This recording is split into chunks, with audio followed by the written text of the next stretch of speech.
Indonesia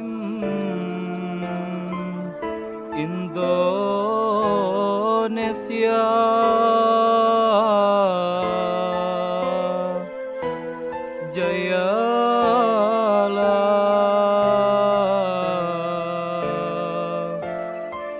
Indonesia.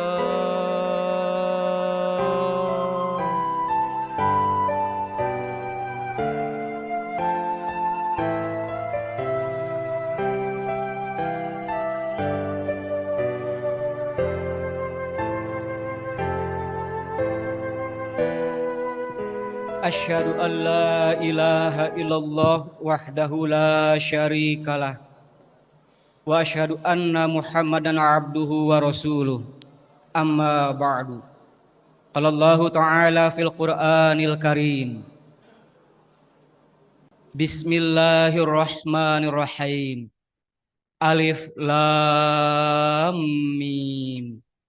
Dzalikal kitabu la raiba fihi hudal lil muttaqin alladzina yu'minuna bil ghaib wa yuqimuna shalah wa mimma razaqnahum yunfiqun. Bapak-bapak, ibu-ibu sidang jalsah Indonesia yang saya muliakan, Assalamualaikum warahmatullahi wabarakatuh.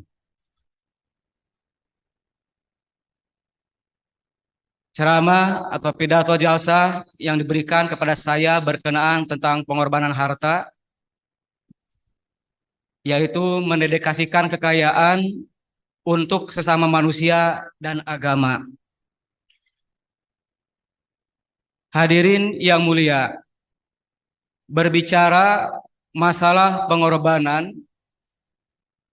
pengorbanan adalah salah satu inti ajaran yang dibawa oleh para nabi alaihimussalam dari sejak zaman Nabi Adam alaihissalam sampai sekarang. Kenapa demikian? Karena pada dasarnya manusia itu mempunyai sifat lupa, mempunyai sifat kikir, tidak bersyukur kepada Tuhannya, dan juga bahkan cinta kepada harta, bahkan cintanya itu begitu berlebihan. Oleh karena itu, para nabi alaihissalam datang ke dunia ini selain mengajarkan nilai-nilai tauhid ilahi, tapi juga mengajak umatnya untuk memberikan pengorbanan di jalan Allah Ta'ala. Allah Ta'ala tadi berfirman di dalam Quran surah Al-Baqarah bahwa Akulah Allah yang maha mengetahui. Inilah kitab yang sempurna, yang tiada keraguan di dalamnya, petunjuk bagi orang yang bertakwa, yaitu mereka orang-orang yang beriman kepada yang gaib, yaitu Allah Ta'ala, yaumul qiyamah, dan juga para malaikat. Dan mereka dawam di dalam mendirikan sholat, dan juga dawam di dalam memberikan pengorbanan harta. Jadi, hadirin yang mulia, dari ketiga ayat ini kita bisa mengambil suatu pelajaran bahwa orang-orang yang beriman, orang-orang yang bertakwa kepada Allah Ta'ala itu mempunyai satu mata rantai, ya, yaitu ketika dia menyatakan beriman atau bertakwa kepada Allah Ta'ala yang gaib, maka dia harus dawam di dalam mendirikan sholat dan juga harus dawam di dalam memberikan pengorbanan harta di jalan Allah Ta'ala. Dalam ayat tadi dikatakan wa mimma razaqnahum yunfikun, dan dari apa-apa yang telah kami rezekikan kepada mereka, mereka membelanjakan. Dalam ayat ini ada kata mimma, ya. Mimma ini adalah gabungan dari dua kata, dari min plus ma. Min artinya dari apa-apa yang, atau sebagian dari apa-apa yang. Rozakna, ya. Jadi kalau ma artinya apa-apa yang, kemudian min sebagian dari. Jadi wa mimma artinya dan dari sebagian apa-apa yang direzekikan oleh Allah Ta'ala. Apa yang dimaksud dengan rezeki? Rezeki berarti suatu anugerah yang diberikan Tuhan kepada manusia. baik anugerah itu bersifat kebendaan ataupun selain daripada itu. Maka ayat itu menentukan tiga petunjuk dan menjelaskan tiga tingkat kesejahteraan rohani manusia. Yang pertama, ia harus beriman kepada kebenaran yang tersembunyi dari pandangan mata dan di luar jangkauan panca indera. Sebab kepercayaan yang demikian yang menunjukkan bahwa ia mempunyai ketakwaan yang sejati. Dua, bila ia merenungkan keajaiban alam semesta dan tertib serta rancangan menakjubkan yang terdapat di dalamnya, dan bila sebagai hasil dari renungannya itu ia menjadi yakin akan adanya zat Tuhan yang menjadikan, maka suatu hasrat yang tidak dapat ditahan untuk mempunyai perhubungan nyata dan benar dengan zat itu menguasai dirinya. Hasrat itu terpenuhi dengan mendirikan sholat. Kemudian yang ketiga akhirnya, bahwa ketika orang yang beriman itu berhasil menegakkan perhubungan yang hidup dengan Kholiknya, dengan Allah Ta'ala, maka ia merasa adanya dorongan batin untuk berbakti kepada semua manusia, yaitu dengan cara memberikan pengorbanan di jalan Allah Subhanahu wa Ta'ala. Ya. Itulah jadi yang namanya keimanan satu mata rantai, ya, bahwa orang yang bertakwa itu yang pertama yu'minu bil ghaib, dia beriman kepada yang gaib, ya, yang gaib di sini adalah Allah Ta'ala, para malaikat dan yaumul kiamah. Kemudian selain itu ketika dia membuktikan bahwa saya beriman kepada yang gaib, kepada Tuhan yang gaib, maka dia implementasikan dengan sholat. Ya. Kemudian ketika sholatnya bagus, perhubungannya dengan Allah Ta'ala bagus, maka akan timbul, akan terbit dalam dirinya untuk mencintai atau untuk berkhidmat kepada sama umat manusia, yaitu dengan cara memberikan pengorbanan harta di jalan Allah Ta'ala. Hadirin yang mulia, kalau kita lihat ya, di dalam ayat tadi Allah Ta'ala menggunakan kalimat-kalimat bahasa Arab dalam fi'lun mudhari'un atau dalam pekerjaan yang sedang atau akan. Ya. Tadi dikatakan bahwa orang yang bertakwa itu, ya orang yang beriman itu yukimun shalah. Nah, yukimun itu berasal dari kata akoma yukimu ikoma. Nah, yukimun artinya mereka sedang atau akan mendirikan, ya, atau akan menegakkan. Jadi yuqimuna shalah artinya mereka sedang dan akan senantiasa dawam di dalam mendirikan sholat. Nah, begitu juga dengan kalimat yunfiqun. Yunfiqun juga itu adalah fi'lun mudhari'un, atau kalau dalam bahasa itu adalah simple present atau simple present continuous. Artinya pekerjaan yang sedang atau akan senantiasa dilakukan, ya. Jadi ketika Allah Ta'ala mengatakan yunfiqun, artinya adalah mereka sedang dan akan senantiasa dawam di dalam memberikan pengorbanan harta. Ya. Oleh karena itu kita baca dalam Al-Quran bahwa alladzina yuqimuna shalah wa mimma razaqnahum yunfiqun ulaika humul mu'minuna haqqan lahum darajatun 'inda rabbihim wa maghfiratu wa rizqun karim. Yang artinya bahwa mereka orang-orang yang senantiasa dawam di dalam mendirikan sholat, dan mereka orang-orang yang dawam di dalam memberikan pengorbanan harta, ya. Kata Allah Ta'ala, ulaika humul mu'minuna haqqo. Maka mereka itu adalah orang yang sebenar-benarnya beriman. Ya, jadi dalam pandangan Allah Ta'ala, mukmin hakiki adalah dia yang tidak hanya dawam sholat, tetapi juga dawam di dalam memberikan pengorbanan harta. Ya. Jadi kalau seandainya ada seorang yang sholat saja, kan suka ada tuh ya terjadi gitu, orang sholat aja, tapi nggak mau pengorbanan. Kata Allah Ta'ala, mereka itu bukan mukmin hakiki. Begitu juga sebaliknya, ada orang yang misalkan memberikan harta aja gitu kan, pengorbanan ini itu, tapi nggak mau sholat. Ada yang seperti itu. Kata Allah Ta'ala, itu pun bukan mukmin hakiki. Tapi mukmin hakiki adalah mereka yang dawam baik sholatnya maupun memberikan pengorbanan harta di jalan Allah Ta'ala. Kata Allah Ta'ala, ulaika humul mu'minun haqqo.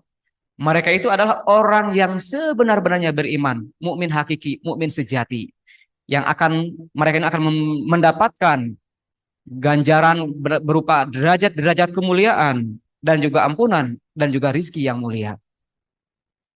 Hadirin yang mulia, kalau kita melihat tadi dari segi tata bahasa Arab bahwa yukimun dengan yungfikun, ya, sama-sama adalah pekerjaan yang sedang atau akan senantiasa kita lakukan. Ketika kita mengatakan yukimun sholah, artinya bahwa setiap orang yang beriman wajib melaksanakan ibadah sholat. Ya. Ketika dia tidak dapat melaksanakan sholat dalam keadaan berdiri, maka laksanakanlah sholat dalam keadaan duduk.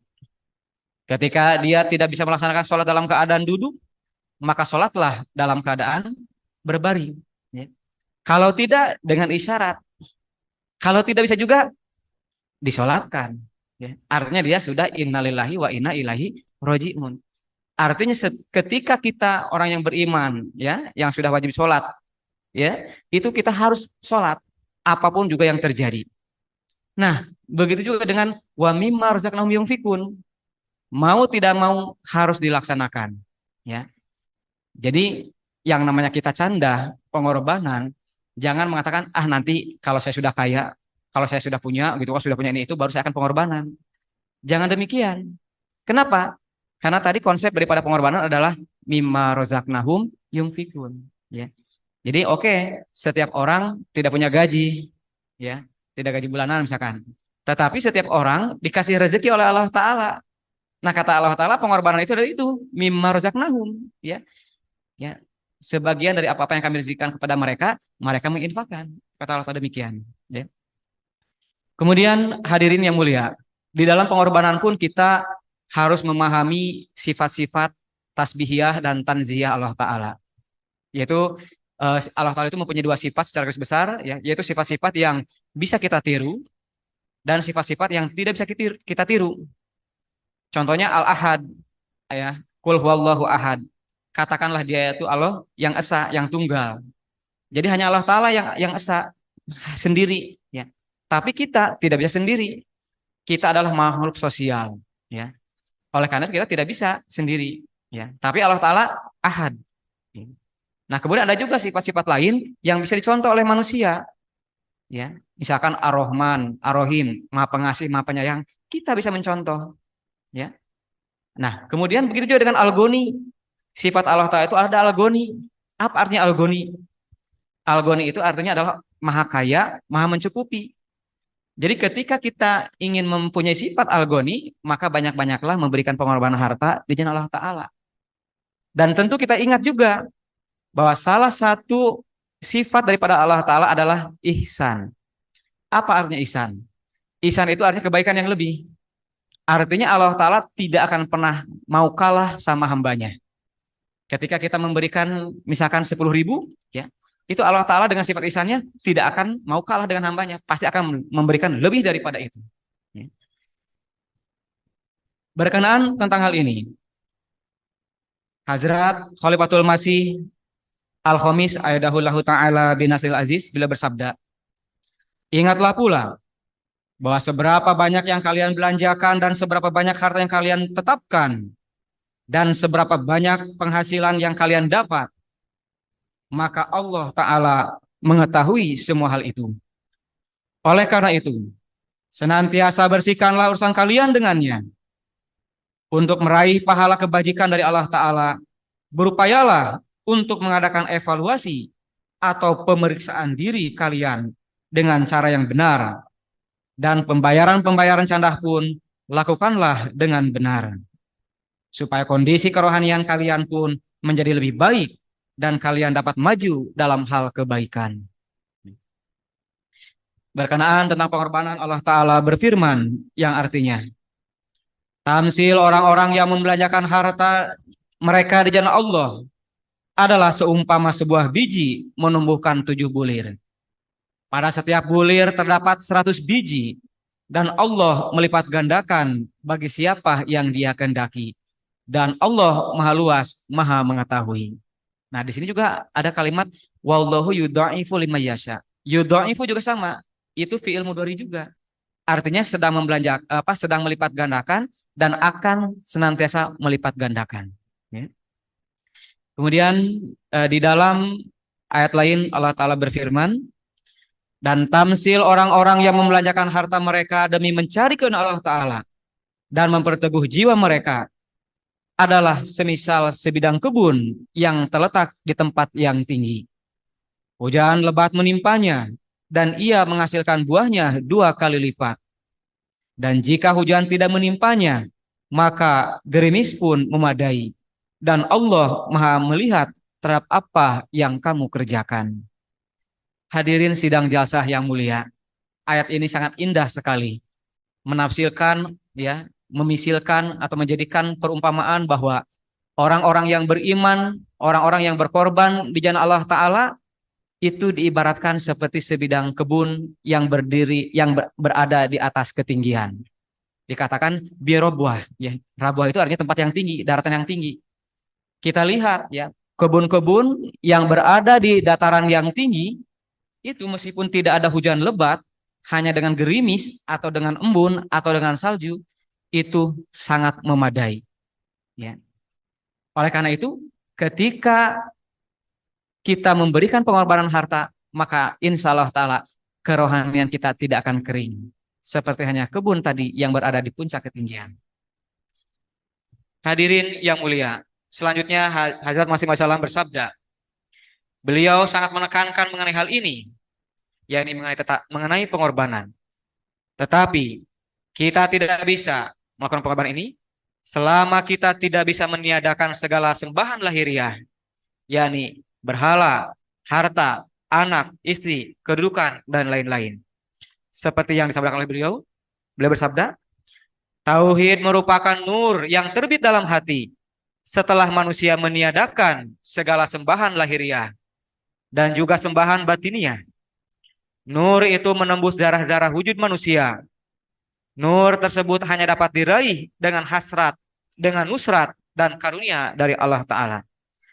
Oleh karena itu, manusia harus mendatangkan maut atas jiwa egoisnya dan seluruh keangkuhannya, yaitu melepaskan keangkuhan sifat setoniahnya. Maka banyak-banyaklah berdoa, baru nur tauhid tersebut akan turun dari Tuhan atas diri kita. Selanjutnya beliau bersabda, oleh karena itu, saya tekankan kepada kalian, belanjakanlah harta kalian di jalan Allah demi kemajuan agama Islam. Begitu besar tugas dan tanggung jawab yang harus kita laksanakan untuk merubah dunia yang moral penghuninya sangatlah jauh dari ajaran yang telah dibawa oleh Rasulullah Shallallahu Alaihi Wasallam. Tetapi itu semua memang tugas Allah Ta'ala untuk merubahnya. Akan tetapi kita pun berperan di dalamnya.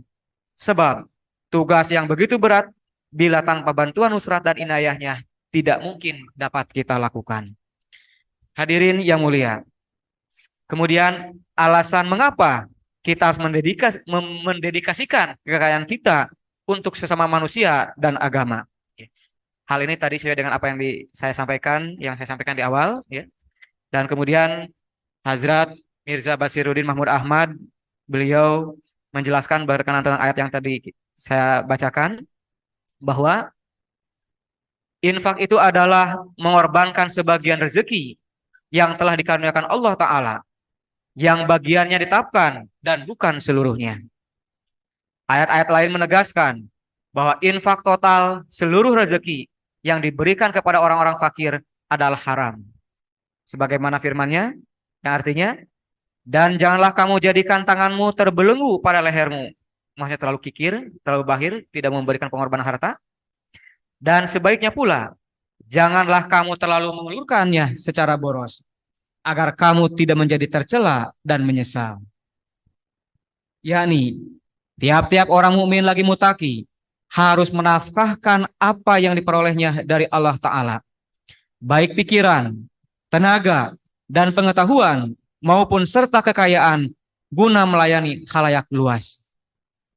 Demikian pula lah sistem Islam mengharuskan pembagian kekayaan harta dan kekayaan pikiran atau otak bukan karena paksaan, melainkan atas dasar kehendak dan kerelaan si pemilik sendiri, yang dengan demikian lebih berfaedah dan tidak menimbulkan bibit permusuhan. Kita maklumi, infak yang sahih atau infak yang benar mensyariat pada harta akan menjaga kelestarian harta itu sendiri. Dan Allah Subhanahu wa taala akan menggandakannya dengan lipat ganda yang banyak. Lagi pula, karunia Allah taala akan senantiasa turun atas orang yang menafkahkan hartanya.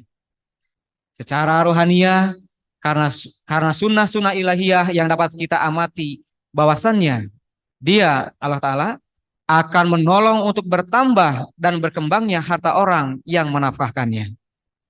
Menginfakkan harta tidaklah akan menyebabkan harta itu berkurang atau menyusut. Infak itu tidak ditakuti kecuali oleh orang-orang yang bodoh, yang menahan harta mereka justru akan merugi dan tidak beruntung. Kemudian beliau bersabda, di antara mereka ada yang mempertanyakan, buat apa Allah Ta'ala memerintahkan manusia untuk berinfak, untuk memberikan pengorbanan harta jalan Allah Ta'ala. Ya, berinfak satu dengan yang lain melalui suatu perantara. Tidak memberikan kebebasan kepada setiap orang untuk memberikan infak secara langsung. Huzur menjawab, pertanyaan semacam ini sebenarnya muncul dari kedangkalan berpikir. Karena realitas yang ada adalah orang-orang pun berinfak satu sama lain, dan bukanlah infak itu hanya terbatas pada diri orang-orang kaya saja. Sebagaimana sudah jelas nampak di hadapan kita, sesungguhnya kekayaan itu sendiri muncul dari berbagai macam aktivitas. Dari perniagaan, pertanian, produksi, dan lain-lain yang dalamnya melibatkan tangan-tangan para pekerja dan kaum fukoro. Mereka, yakni para fukoro, menjaga dan memelihara harta tuannya, memegang tanggung jawab keamanan dan perjanjian. Sekiranya tanpa partisipasi dan kesadaran mereka besertanya, maka tidak mungkin harta kekayaan itu dapat terkumpul. Tidak mungkin seseorang dapat melakukan tugasnya sendiri tanpa bantuan yang lain dalam menjaga harta produksinya dari kehilangan dan kehancuran. Maka ketahuilah bahwa sesungguhnya orang fakir itu lebih dahulu menolong orang kaya sebelum orang kaya itu menolong orang fakir. Dari sini menjadi jelas bagaimana Allah Ta'ala menetapkan nizam infak serta secara nizam infak yang mengagumkan. Allah Ta'ala telah menjadikan bagi setiap orang ada bagian dari harta yang lainnya agar terwujud pemerataan yang akan memperkuat tali kecintaan dan ta'awun atau tolong-menolong. Bercahayanya ilmu pengetahuan, terbentuknya masyarakat madani atau yang sentosa, dan masyarakat yang sepenanggungan. Nah, itulah daripada manfaat atau buah-buah daripada pengorbanan yang kita berikan. Dan juga kalau kita baca dalam Al-Quran, supaya apa? Kekayaan itu tidak hanya beredar pada kalangan orang kaya saja. Oleh karena kemudian selanjutnya Allah Subhanahu wa taala memberikan penegasan kepada kita bahwa kita adalah orang-orang yang dipanggil untuk memberikan pengorbanan harta jalan Allah Ta'ala. Ya. Oleh karena itu, Hazrat Khalifatul Masih Ar-Rabi rahmatullah alaihi bila menjelaskan bahwa berkenaan tentang pengorbanan ini ada 4 golongan. Yang pertama, mujahid pemberani yang tidak mengenal rasa gentar dan takut untuk mengorbankan segalanya jalan Allah Ta'ala.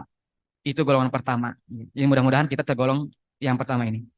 Golongan kedua adalah para pembela agama yang tidak membiarkan iman mereka rusak dan tergoda. Namun dalam pengkhidmatan dia tidak menduduki barisan yang pertama. Ketiga, orang-orang yang menghindarkan diri dari kegiatan-kegiatan. Ya. Yang ini yang ketiga, orang-orang yang menghindarkan diri dari kerugian-kerugian duniawi untuk berkorban, maka mereka melakukan hijrah ke tempat lain. Dan yang keempat adalah orang yang benar-benar lemah secara lahiriah dan miskin, yaitu yang mereka yang tidak mampu memberikan pengorbanan harta. Maka mereka Allah Ta'ala memberikan ampunan atas orang-orang yang berada dalam keadaan demikian. Tetapi ada satu golongan lagi yang tidak diinginkan oleh Hazrat Khalifatul Masih Ar-Rabi, yaitu orang-orang munafik. Beliau mengatakan bahwa golongan kelima adalah golongan yang tidak diharapkan oleh beliau, yaitu adalah orang-orang munafik yang tidak mau berhijrah dan berkorban. Bahkan mereka membuat kerusakan serta banyak membuat alasan untuk membela agama. Maka untuk hal ini, ya. Untuk terhindar dari golongan hal ini, hendaknya dalam melakukan segala pekerjaan atau amalan, kita jangan sampai kosong dari ketakwaan dan juga keislahan serta kejujuran. Candah yang di dalamnya telah tercampur oleh ketidakjujuran, maka candah tersebut akan mengotori seluruh kehidupannya dan akan merusaknya. Tetapi sebaliknya, jika ketakwaan kita telah benar, maka kepada kita akan diperlihatkan bahwa rizki itu datangnya bukanlah dari bumi, melainkan rizki itu datangnya dari langit atau dari Allah Ta'ala. Oleh karena itu, hisablah setiap rizkimu yang ada sebelum kalian dihisab oleh orang lain atau dihisab oleh Allah Ta'ala. Kemudian terakhir yang ingin saya sampaikan adalah bahwa eh, di dalam pengorbanan ini ya kita melihat akhir-akhir ini banyak terjadi gempa segala macam ya. Betapapun harta yang kita pertahankan, kalau seandainya terjadi bencana tentu akan kita tinggalkan ya. Nggak mungkin orang membangun rumah bagus tapi ternyata misalnya ketika ada gempa dia tetap memegang rumahnya atau diam di rumah, pasti akan keluar menghindar. Nah, oleh karena itu berkorbanlah di jalan Allah Ta'ala sebelum Allah Ta'ala mengambil kita dengan cara paksa ya. Terakhir, karena mungkin juga dengan waktu yang berbatasan, kesimpulan yang ingin saya sampaikan adalah bahwa dedikasikanlah, persembahkanlah harta kekayaan kita untuk sesama manusia dan agama. Karena pengorbanan adalah rahmat dan karunia dari Allah Ta'ala yang sangat luar biasa bagi kita. Yang dengan melaksanakannya dapat membersihkan dan mensucikan jiwa kita. Serta dapat memberikan ketentraman dalam hati diri sendiri, bahkan juga orang lain. Pengorbanan dapat menyelamatkan manusia dari cengkraman nafsu dan ketamakan serta kekikiran. Pengorbanan adalah seibarat kunci yang akan membukakan pintu-pintu marifat dan karunia ilahi yang telah dijanjikan bagi orang yang memberikan harta di jalan Allah Ta'ala dengan ikhlas. Bukan bagi orang yang melakukannya dengan tujuan ria dan mengharapkan pujian dari orang lain, serta diikuti dengan ucapan yang menyakitkan. Kalimat terakhir saya sampaikan, Allah Ta'ala berfirman, khudh min amwalihim sodaqoh tutahhirhum wa tuzakihim biha, yang artinya bahwa ambillah sedekah atau pengorbanan dalam diri orang-orang untuk mensucikan dan untuk membersihkan dan mensucikan mereka. Mudah-mudahan Allah Subhanahu wa taala memberikan taufik kepada kita supaya senantiasa dapat berkorban di jalan Allah Ta'ala untuk kepentingan umat manusia dan juga di jalan agama. Amin Allahumma amin. Wa akhiru da'wana alhamdulillahirabbil alamin. Assalamualaikum warahmatullahi wabarakatuh.